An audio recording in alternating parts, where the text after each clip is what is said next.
Compañeros, muy buenos días. Docente, muy buenos días. En esta oportunidad voy a exponer respecto a un caso que he determinado que respecto a la corrupción. Mi nombre es Carlos Valencia Jiménez. Una reseña histórica respecto a este caso. Vamos a ver de que la corrupción es un flagelo que azota a la gente común todos los días en nuestro país. Y cuando hablan de ello con demasiada frecuencia, se enfrentan a represalias. La corrupción ocurre en la influencia de motivaciones individuales para comportarse corruptamente y oportunidades para el mal uso de los recursos públicos y asimismo también de repente en sectores privados.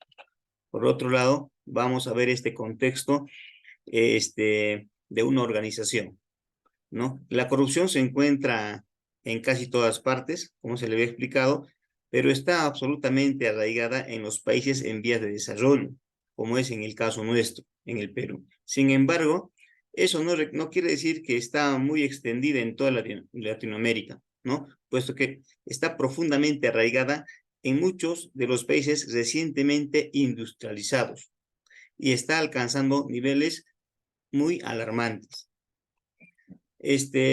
Asimismo, uno de los requisitos para análisis de este caso, que hemos visto que es un caso de una corrupción respecto a una organización criminal citado por los de construcción, ¿no? En este caso vamos a hablar que, como referencia, que Martín Vizcarra, nuestro expresidente, estaba coludido pues en un club de la construcción.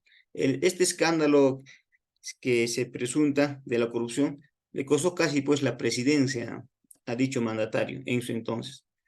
El Club de la Construcción en el Perú se refiere pues a un caso de corrupción que involucra a un grupo de empresas constructoras en el país que presuntamente habrían participado en prácticas corruptas y colusorias para obtener contratos de obras públicas a través de sobornos y acuerdos ilegales con funcionarios gubernamentales. Este escándalo salió a la luz en el 2017 y se ha convertido en uno de los casos de corrupción más importantes en la historia del Perú.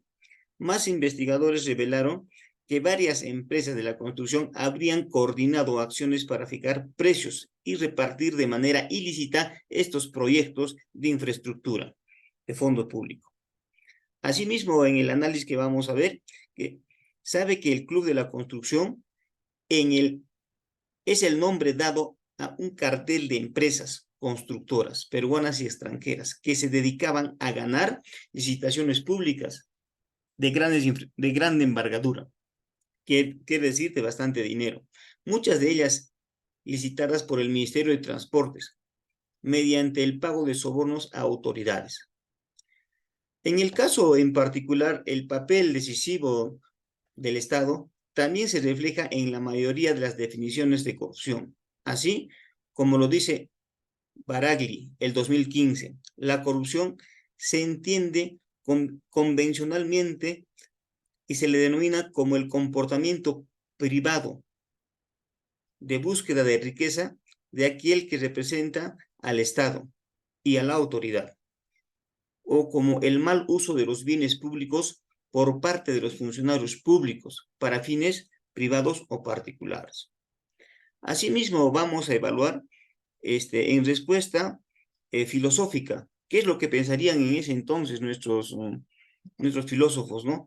Evaluando este tipo de casos. Ya ellos ya habían adelantado con sus conceptos y teorías ciertas cosas que podrían haber, que tenían que haber que se podría haber pasado por estas cosas, ¿no?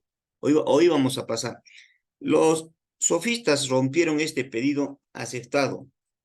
Sus astutos argumentos demostraron que el hombre no puede contentarse con obedecer la ley como autoridad extrema y necesidad, sino que debe convencerse por su propia reflexión de lo que es justo o al menos imperativo, frente a la ofensiva sofística contra los valores tradicionales. En este caso, Sócrates y sus seguidores tuvieron como primera misión restaurar el respeto debido ante las leyes, ¿no?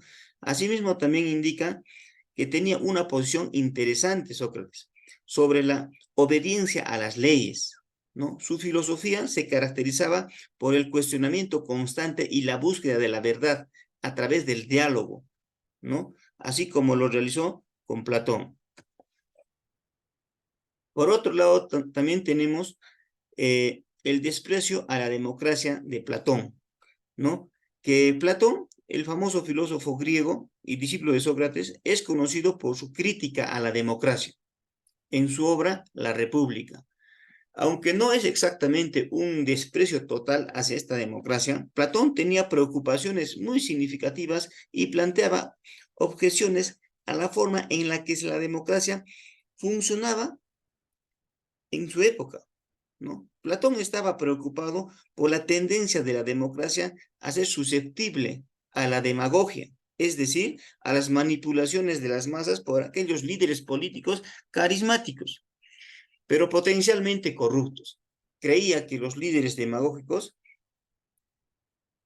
podían explotar las emociones, ¿no? Para intereses personales, ¿no? Y en perjuicio del pueblo, en ese entender, ¿no?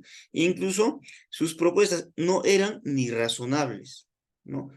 Entonces, esto también nos lleva a una reflexión que debemos de tener hoy en día, ¿no? Por otro lado, también tenemos a otro filósofo, ¿no? Que habla respecto a la justicia aristotélica, ¿no? La justicia, según la filosofía aristotélica, es un concepto fundamental que desempeña un papel central en la ética y de la política de Aristóteles. Aristóteles, este filósofo griego, ¿no es cierto?, discípulo de Platón, desarrolló una teoría ética y política que se basa en su idea de la justicia. Aristóteles distinguía entre dos tipos principales de justicia: la justicia distributiva y la justicia correctiva. La justicia distributiva se refiere a la distribución equitativa de bienes y recursos en una sociedad. Según Aristóteles, la justicia distributiva debe basarse en el mérito y la distribución de cada individuo a la comunidad. Esto significa que la persona que contribuye más tiene más mérito, debe recibir también una parte mayor de los recursos y las recompensas sociales, ¿no? Por otro lado, también tenemos a otros grandes filósofos respecto al Estado, ¿no? Respecto a la relación que existe Estado y corrupción, con el contractualismo social, la corrupción, Hobbes, Locke y Russell. El contractualismo social es una teoría política que explora cómo se origina y se justifica la autoridad del Estado a través de un contrato social implícito o explícito dentro de los individuos. Estos filósofos, ¿no es cierto?, indicaron como figuras bastante destacadas en la historia del pensamiento político, y cada uno de ellos tiene una perspectiva única sobre la relación entre el Estado y la corrupción, venía que al Estado como un medio para evitar la corrupción. Eso decía Hobbes, ¿no? Y el caos. Locke decía, enfatizaba que la protección de los derechos individuales y la resistencia contra un gobierno corrupto, eso también era de derecho político o Estado político, ¿no? Que lo consideraban así. Asimismo, también Rousseau dijo o consideraba que la corrupción surgía de la desigualdad y la falta de participación ciudadana en la toma de decisiones políticas. Cada uno de estos filósofos abordó la relación entre el Estado y la corrupción desde las perspectivas filosóficas absolutamente distintas. En ese sentido, también vamos a evaluar el sentido del deber en la filosofía de la moral de Kant. La filosofía moral se centra en el concepto del deber y en la moralidad basada en la razón. Kant desarrolló una ética deontológica, lo que significa que se enfoca en el deber y la obligación en lugar de las consecuencias y nuestras acciones. El sentido del deber de la filosofía moral de Kant se refiere a la obligación moral de actuar de acuerdo a la razón y el imperativo categórico. independientemente de nuestras inclinaciones personales o las consecuencias de nuestras acciones. Para este filósofo Kant, la moralidad se basa en la autonomía de la razón y la obligación de respetar la dignidad de todos los seres humanos como fines de sí mismos. Por otro lado, en este caso, tenemos propuestas de que cómo se puede parar en este caso la corrupción respecto a lo que ya hemos mencionado y esos ejemplos y esos conceptos que nos han dado estos antiguos filósofos, que podemos promover un gobierno abierto a la ciudadanía en base al acceso de la información, pero absolutamente real, ¿no? Otra propuesta que damos, que debe ser mejorar el sistema de la Contraloría de la República, estableciendo un régimen sancionador mucho más severo respecto también a tiempos, porque esto también conlleva a suspicacias cuando se dilata. Justicia que tarda, decimos que no es justicia, ¿no? Dar seguridad total a los denunciantes de buena fe.